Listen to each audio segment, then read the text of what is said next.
राज्य की 157 nursing colleges को नर्सिंग काउंसिल से मान्यता तो मिल गई, लेकिन अभी तक एफिलिएशन का आदेश जारी नहीं हुआ, जिससे नर्सिंग छात्रों का भविष्य खतरे में पड़ गया है। बात करेंगे छत्तीसगढ़ के अमर लैब्स की, जो भ्रष्टाचार की भेंट चढ़े हुए हैं। शैलेंद्र भदौरिया और आकाश हमारे सहयोगी अब से कुछ ही देर में हमारे साथ मौजूद होंगे और दोनों ही सहयोगी हमारे साथ जुड़ गए। शैलेंद्र, अभी इस वक्त जो परिस्थितियां उस पर डिटेल्स लेने के लिए आपके पास लौटेंगे।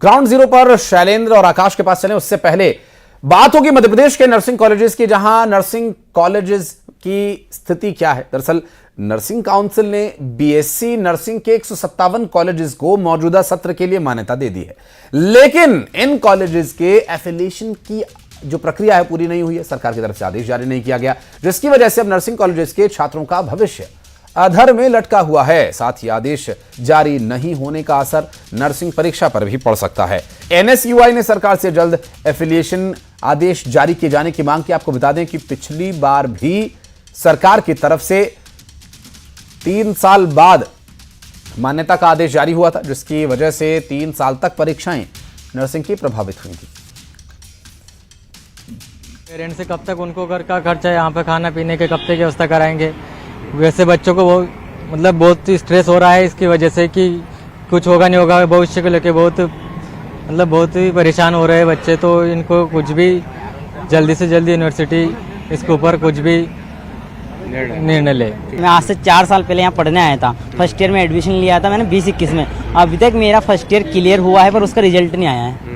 कब तक पढ़ेंगे? घर वाले पूछ रहे बेटा आज तेरे को 5वां साल चल रहा है, कब तेरा क्लियर होगा, कब जॉब करोगे, कब तक हम घर से खर्चा देंगे। मान्यता तो मिल गई मगर अभी तक एनरोलमेंट नहीं हुआ है, जिसकी वजह से अभी तक हमारा सेशन लेट चल रहा है और अभी तक एग्जाम भी नहीं हुआ है। बहुत सारे प्रॉब्लम्स को फेस करना पड़ रहा है। इतने सालों से यहाँ पे रह रहे हैं, रेंट लग रहा है, खाने का खर्च, पॉकेट मनी खर्च लग रहा है। घर वाले कहाँ से देंगे, कब तक देंगे। एमपी की सरकार कुछ कर ही नहीं रही है, ना ही एग्जाम ले रही है, ना ही कुछ कर रही है। मध्य प्रदेश में जिस तरह से नर्सिंग कॉलेजों को मान्यता दी गई है, तो वो तो करीब 6 महीने की देरी से दी गई, लेकिन अब एफिलिएशन नहीं दिया गया, संबद्धता नहीं दी गई, जिससे कि छात्रों के एनरोलमेंट नहीं होंगे, ना समय पर परीक्षा हो पाएगी। मेडिकल विश्वविद्यालय ने हाईकोर्ट में जाकर याचिका दायर की थी कि मेडिकल विश्वविद्यालय के द्वारा ही संचालित किए जाए, लेकिन अभी तक एफिलिएशन की प्रक्रिया पूरी न करने से छात्रों के ना एनरोलमेंट हो पाएंगे, ना ही समय पर परीक्षा हो पाएगी।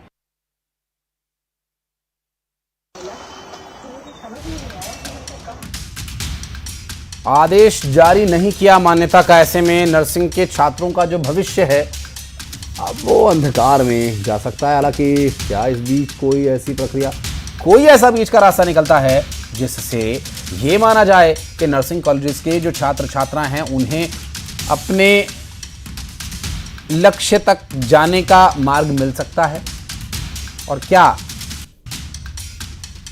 इसके लिए प्रयास हो रहे हैं? क्या इसके लिए छात्र छात्राओं को संतुष्टि पहुंचाना जरूरी है? इस सब विषयों पर बात करेंगे। हमारे सहयोगी शैलेंद्र भदौरिया इस वक्त हमारे साथ जुड़ गए। शैलेंद्र, नर्सिंग की एक प्रक्रिया होती है, नर्सिंग के कई छात्र छात्रा जो इसमें अपना भविष्य तलाशते हैं, लेकिन जिस तरह की वर्तमान परिस्थितियां चल रही हैं, छात्र छात्राओं की पढ़ाई भी खतरे में है और उनका भविष्य, तो इस पर बात थोड़े आगे विस्तार पूर्वक हो तो ज्यादा बेहतर है। आपने ठीक कहा, जिस तरीके से मध्य प्रदेश में नर्सिंग कॉलेजों में फर्जीवाड़ा जो सामने निकल कर आया था, उससे देखिए मध्य प्रदेश के नर्सिंग स्टूडेंट को खासी परेशानियों का सामना करना पड़ा। कई स्टूडेंट तो ऐसे हैं जो 4-4 साल से एक ही क्लास में पढ़ रहे हैं और कई ऐसे हैं जो ड्रॉप आउट हो चुके हैं। किस तरह की ये समस्या है, क्योंकि देखिए मान्यता दे दी गई लेकिन संबद्धता नहीं दी गई। इस पूरे मामले को उठाने वाले जो मेडिकल विंग के एनएसयूआई के नेता है वो हमारे साथ मौजूद हैं। रवि जी, बताइए किस तरह की परेशानी इस सबसे बच्चों को होने वाली है? देखिए, मध्य प्रदेश में नर्सिंग घोटाला लंबे समय से चल रहा था और जिसको लेकर हमने कई बार आवाज उठाई, और आज नर्सिंग घोटाले का पर्दाफाश हो चुका है मध्य प्रदेश में। लेकिन अब भी सरकार उसी घोटाले में लिप्त है पूरी तरह से। सरकार उस घोटाले से बाहर आना नहीं चाहती। मंत्री बदलते हैं, सिस्टम नहीं बदलता। आज इन छात्रों के साथ आज नर्सिंग में एडमिशन की प्रक्रिया शुरू कर दी गई, लेकिन एफिलिएशन जारी नहीं हुआ। जब एफिलिएशन नहीं होगा तो एडमिशन लेकर करेगा क्या विश्वविद्यालय? नर्सिंग कॉलेजों में एडमिशन की प्रक्रिया चल रही है, कॉलेजों को मान्यता जारी कर दी गई, लेकिन मेडिकल विश्वविद्यालय द्वारा एफिलिएशन नहीं दिया। अब ऐसे में बच्चों का एनरोलमेंट कब होंगे, बच्चों की परीक्षा कब होगी? अब पूरा सत्र बीत चुका है, सत्र खत्म होने में 3-4 महीने शेष बचे। ऐसे में मध्य प्रदेश के बच्चों के साथ एक बड़ा वो संकट आके खड़ा हो गया, क्योंकि मध्य प्रदेश में नर्सिंग की 15,000 सीट बची। पहले 50,000 सीट हुआ करती थी मध्य प्रदेश में, आज वो 15,000 बची, लेकिन 15,000 सीटों पर भी सिर्फ 9,000 स्टूडेंट ने एडमिशन के लिए रजिस्ट्रेशन किए। ये हमारे मध्य प्रदेश का बहुत बड़ा दुर्भाग्य है कि मध्य प्रदेश से स्टूडेंट पलायन कर रहे हैं। और जिस तरह से मध्य प्रदेश के नर्सिंग कॉलेजों में फर्जीवाड़ा था, ऐसे ही मध्य प्रदेश के निजी विश्वविद्यालय के नर्सिंग कॉलेजों में भी बड़ा भ्रष्टाचार चल रहा है, उसको भी हम जल्दी जनता के सामने उजागर करेंगे। आप बताइए किस तरह की परेशानी आप लोगों को होगी, क्योंकि जब एनरोलमेंट ही नहीं हो तो परीक्षा भी नहीं हो पाएगी। देखिए, सरकार ने नर्सिंग को एक मजाक बना के रख दिया है। देखा जाए तो सरकार नर्सिंग को और नर्सिंग स्टूडेंट्स को कुछ समझती ही नहीं है।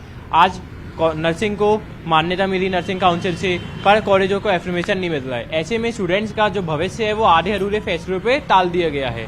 इससे ये साबित होता है स्टूडेंट्स जो है वो बेहद परेशान हैं। उनके एनरोलमेंट चालू हो चुके हैं, लेकिन एनरोलमेंट कब होंगे, आगे परीक्षाएं कब होंगी, ऐसी चीज़ों को लेके स्टूडेंट्स बहुत ज़्यादा परेशान हैं। तो देखिए, बिल्कुल जिस तरीके से नर्सिंग में जो फर्जीवाड़ा या घोटाले हुए थे, यानी कागजों में जो नर्सिंग कॉलेज चल रहे थे, उसके बाद सीबीआई ने इस पूरे मामले की जांच की थी और जिन कॉलेजों में सभी अहर्ताएं जो अनिवार्य अहर्ताएं जिन्होंने पूरी की है, ऐसे 57 कॉलेज जो है वो आइडेंटिफाई किए गए थे सरकार की तरफ से सीबीआई की रिपोर्ट के आधार पर। उन कॉलेजों को ही इस बार जो है वो मान्यता दी है। जिस बात की जिक्र अभी कर रहे थे कि लगभग 700 से 800 कॉलेज पूरे मध्य प्रदेश में हुआ करते थे, जिसमें 50,000 स्टूडेंट जो है वो पढ़ा करते थे। लेकिन अब स्थिति ये हो गई है कि 157 कॉलेज है जो केवल सुटेबल की श्रेणी में है और उन्हीं को जो है इस बार मान्यता दी गई है। लेकिन कम से कम एप्लीकेशन अगर समय पर मिलेगा तो निश्चित तौर पर बच्चे जो है मार्च अप्रैल में एग्जाम दे पाएंगे। जी बिल्कुल, और तभी शैलेंद्र इनका भविष्य भी कुछ आगे इनको मार्ग प्रशस्त कर पाएगा। बहुत बहुत शुक्रिया आपका शैलेंद्र, इस पूरे विषय पर ग्राउंड जीरो से अपडेट्स हमारे दर्शकों तक पहुंचाने के लिए। और अब बात करेंगे छत्तीसगढ़ की, जहां के सरकारी अस्पतालों में क्या कुछ हो रहा है वो भी दिखाएंगे। दरअसल भ्रष्टाचार का एक बड़ा खुलासा यहां हुआ और यहां के सरकारी अस्पतालों में 778 हमर लैब्स भ्रष्टाचार की भेंट चढ़ गई। करोड़ रुपए के रिएजेंट किट, दवा और घोटाले का मामला सामने आया। यहां रिएजेंट किट्स की हम बात कर रहे हैं। स्वास्थ्य विभाग के गले की अब यह फांस बन चुका है। साय सरकार ने इन घोटालों की जांच के निर्देश दे दिए हैं। ईओडब्ल्यू अब इन घोटालों की जांच करेगी। पूर्व मंत्री ननकीराम कंवर जो गृह विभाग संभाल रहे थे, उन्होंने कहा कि एजी की रिपोर्ट का हवाला दिया गया। 10,000 करोड़ से ज्यादा के स्वास्थ्य घोटाले का आरोप उन्होंने इन रिपोर्ट्स के हवाले से लगाया, जिसमें दवा, उपकरण, किट्स खरीदी के अलावा टेंडर की प्रक्रिया में भ्रष्टाचार के आरोप लगाए और सीबीआई जांच की मांग की। पूर्व गृह मंत्री ने केंद्र सरकार को इसके लिए लेटर लिखा, जिसके जवाब में पीएमओ ने छत्तीसगढ़ के चीफ सेक्रेटरी पत्र लिखकर जांच की और कार्रवाई की रिपोर्ट देने के निर्देश दिए हैं। आपको बता दें कि यह मामला विधानसभा में भी उठ चुका है। वहीं पूर्व में हुए विभागीय जांच में तत्कालीन NHM director, CGMSC director, GM technical, health director पर सवाल उठे हैं। आरोप है कि जांच रिपोर्ट में अधिकारियों को फंसा देख मामला दबा दिया गया। हालांकि अब इस मामले की जांच ईओडब्ल्यू करेगी। नंदकीराम जी भारतीय जनता पार्टी के वरिष्ठ नेताओं में से एक हैं। लंबे समय तक प्रदेश के गृह मंत्री रहे हैं, बड़े बड़े विभागों के मंत्री रहे हैं।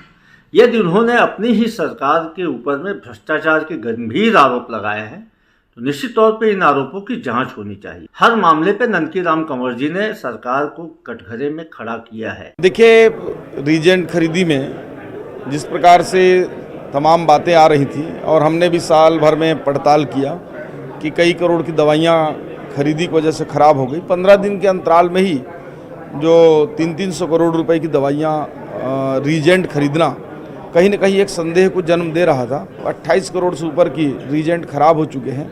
ऐसी स्थिति में चूंकि ये बड़ा आर्थिक नुकसान का प्रदेश का मामला था, एक बड़ा आर्थिक अपराध का मामला था, इसलिए ईओडब्ल्यू को देना आवश्यक था। इसमें जो जो दोषी आएंगे, चाहे कोई भी हो, इसमें कड़ी कार्रवाई भी होगी और दोषियों को इसमें सजा भी मिलेगा। प्रकार से उसमें अनियमितता की बात आई और इस बार मंत्री जी ने उस अनियमितता को स्वीकार करते हुए एक बड़ी जांच की घोषणा की है चाहे उसमें सप्लाई करने वाला हो, चाहे उसमें सप्लाई का आदेश देने वाला हो।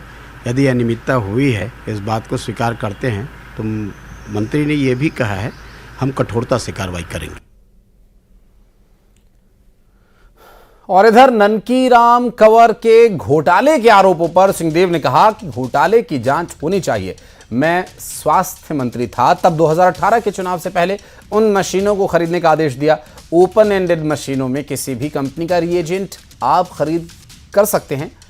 सभी अनियमितताओं की जांच एजेंसीज को जांच करनी चाहिए और दोषी को सजा दी जानी चाहिए।